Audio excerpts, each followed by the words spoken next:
Hi, my name is Ken Lasseson. I wrote the Microbiome prescription website, and today I want to walk through a new edition of refactoring of some parts and a bunch of new stuff. And all of the stuff is using the new data extracted and derived from the Kyoto Encyclopedia of Gene Genomics. The earlier one was a basic, naive one in terms of analysis, and this one is much more sophisticated. And the numbers are probably more reliable and meaningful. So to start, I'm going to use a demo login, which all of you can do. So you don't even need to be a member. You can just go to demo login to do it. And then we are in. Now, up here in the corner, you want to do it. What I'm going to be looking at is at the intermediate or above level. So just click intermediate. Then it appears cake-derived data. Click here, and we have 6 different pages dealing with probiotics alone. There are more on this menu if you are in advance, but today I just want to look at these 6. Remember, the purpose of the display levels are to unsaturate people with having too many choices, too much information, so it is staggered upward. So you start at the bottom. When you feel comfortable with most of the choices, you raise it and start learning more with the next level and more, and then eventually you could end up being a nerd. If so, my condolences, being one myself. Okay, so we have there, and let's just take a look through them. Probiotic compound produce goes and gives you a choice of a specific probiotic, so you can go and say, okay, what does a line produce?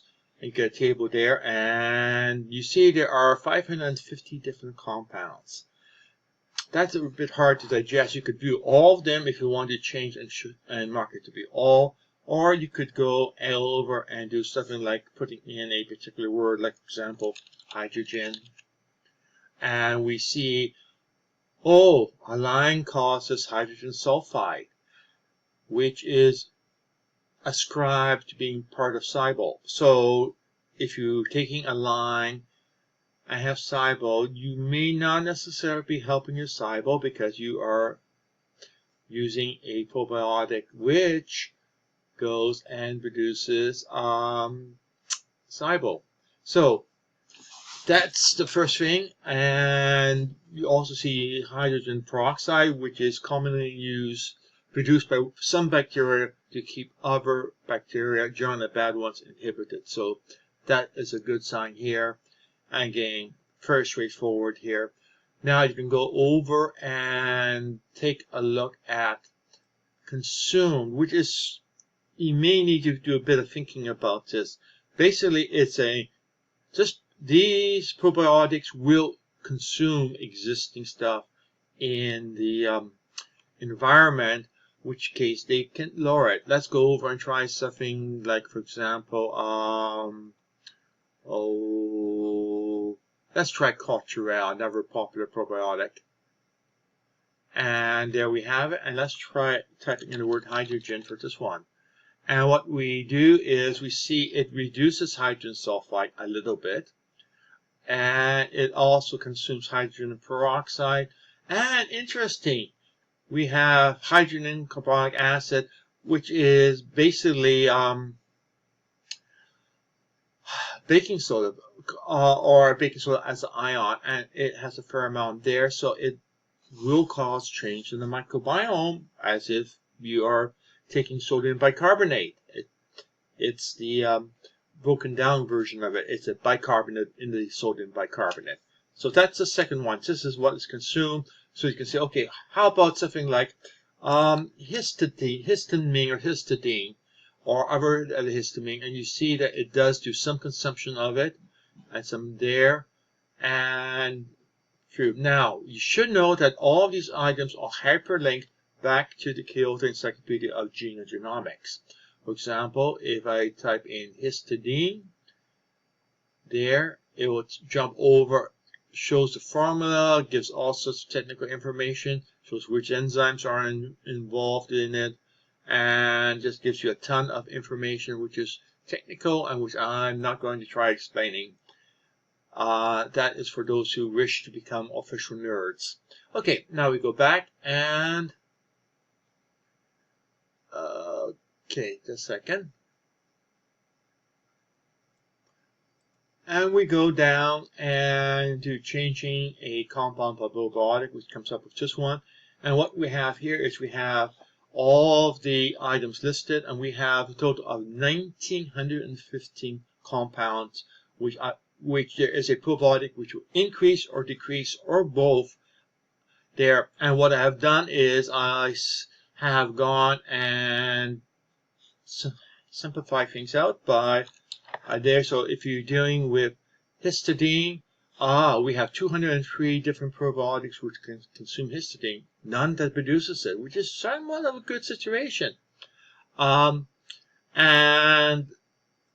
now individual bacteria could produce it, but none of them are in any of the retail probiotics we have in our database, so much so that it is a positive impact. So it doesn't exclude them being produced. It's simply saying that with the assumptions and the calculations we can do, there is no positive producer. So we click here.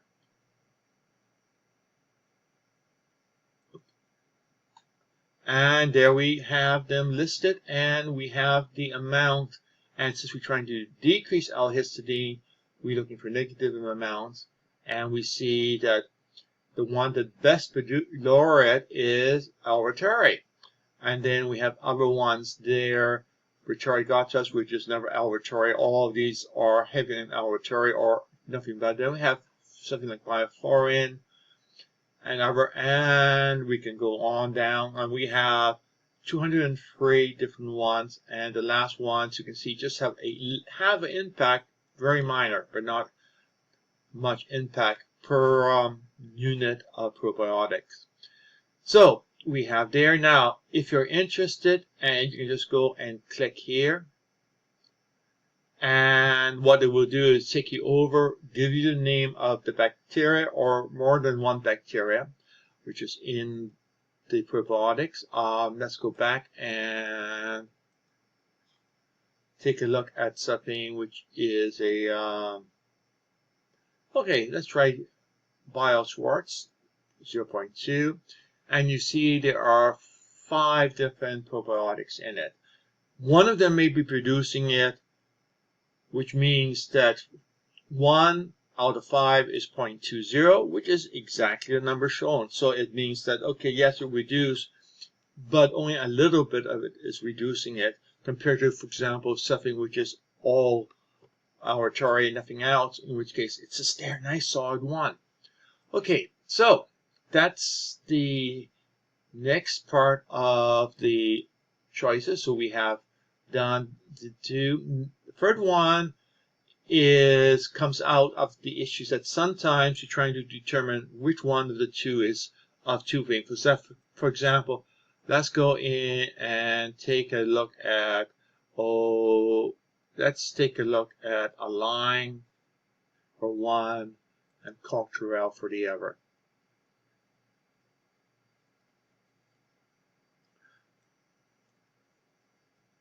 And you can go down and see what the differences are. So if you want to go and take a look at something like histamine, you can go down and see whether or not there is a significant difference there. We find that one produces more protein histidine than the other one, which means if you have a histamine problem, the Culturelle could be more problematic than Align, etc. So it just goes on. It provides you information. Dealing with the information and knowing what to do with it becomes a let's go and try hydrogen. And we got hydrogen sulfide. One produces it, one doesn't. So if hydrogen sulfide as insoluble is a key issue, it's clear which one, given a choice between the 2 and no other determining factors, which you probably do. Or if you go in and take a look at lactate, and we see, and in this case we see L-lactate is the only thing being produced, and only one of them produces it. And So it means if you have too much lactic acid, then a line could be a better choice. Again, you have to balance them out. And there can be a lot of items. Just in case there's 557 different compounds which are involved between the two of these, either in one or the other. Which one you need to do, that sort of takes a bit of work. There's no easy way. You need to figure out what is your priority and focus on your priority. And don't get lost in the number of items. Know what you want to change, go for it. Or if there's a couple of things, go for those couple of things and then sort them out. Okay, let's go back to our too many choices. Now, some people have come in and complained to me that they're looking for such and such a thing and can't find a list of compound. Well, guess what? I found them. It was an enzyme, not a compound. And the difference is this. Compounds are basically simple chemicals, like hydrogen sulfide. That's a simple chemical.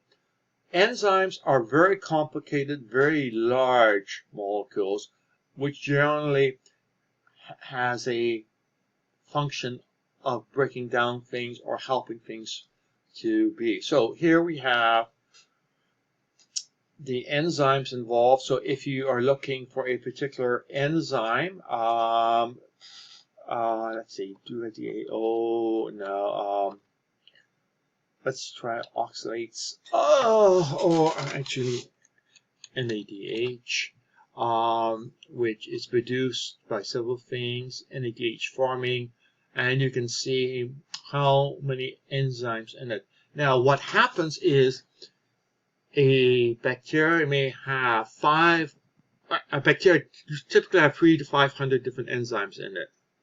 Lots of enzymes, of which 3 of them or 5 of them or 10 of them, or in this case, well, the max is 3 of them are producing this chemical, which means that it's going to be a pretty good producer of a particular enzyme or a particular compound. Other cases, nah. It's just a single instance or the enzyme is missing. So again, I'm now going to go through trying to explain to you all of the enzymes. I'm simply saying if you don't find a compound, look for an enzymes. It may well be there. So that's the looking up there. And then of course, we have the ability to compare two enzymes.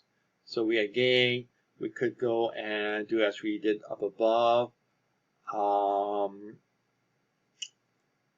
There is a line for one of them,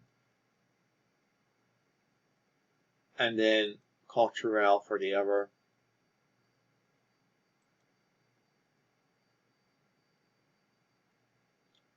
And now we can see what the difference of enzymes.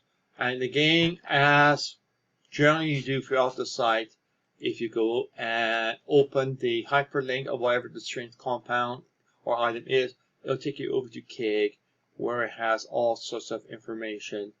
Technical, very nerdish, very technical, but it gives good information. Again, if you're not sure, you could always just go and take the name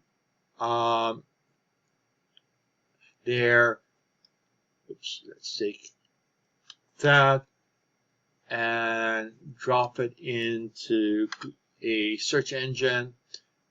And in this case, you get over to Wikipedia, and it will hopefully explain a wee bit more about it. If not, do another search, and you will eventually find something that deals with it. I think, what is it? Let's take a look back. Science Direct is a very good source. It's a bit more technical than Wikipedia, but usually it has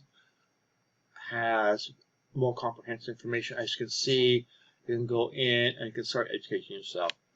Fortunate thing about this site is you could find yourself having to do a lot of education, because bacteria and the microbiome is not trivial. There's lots of issues involved, and depending on what your needs are and what your issues are, you could need to learn a different branch of information. if you are going to be your own master of it. Or give it to your MD and hope they have the time to read and get up to speed. Often for the microbiome, MDs, if you are lucky, had 2 hours of class time on the microbiome, and that ain't very much. Watch all my video and you'll be much better informed about the microbiome. Okay, so I think I've just about done everything I want to do. Again, it is, there, and we have everything here. Now, just as a quick headers, if you go to advanced, you go here, you see those, and then you have not being restricted to bacteria which are available as probiotics, but covers bacteria of all types. So it's a far more general search, and for most people, there's nothing you can do with it. It's the ones which are in probiotics which are actionable, and that is what is shown when you change your level to intermediate. So again, it's trying to keep things down to be manageable and not give you more information than you can possibly use. Okay, that's it. I'm signing off, and hopefully everything worked.